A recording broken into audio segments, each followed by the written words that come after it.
দুপুরে ডাল ভাতের সঙ্গে জন্য রান্না হচ্ছে বেগুন ভাজা, আর ডাল হবে গরম গরম। এদিকে ভাত হচ্ছে, গরম গরম বেগুন ভাজা আর ডাল।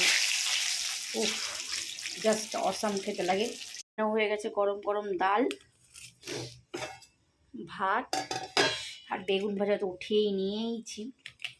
আর এইদিকে হচ্ছে দেখো ডিমের অমলেট করে সবজি, আর ডিমের মশলার অমলেট করে তরকারি হবে, কষাকষি চলছে।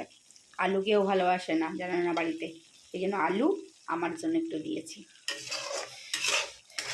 অমলেট করে ডিমের তরকারি কার কার পছন্দ বন্ধুরা? ডিমের অমলেটের সবজিটা উফ, জাস্ট অসাম হয়েছে।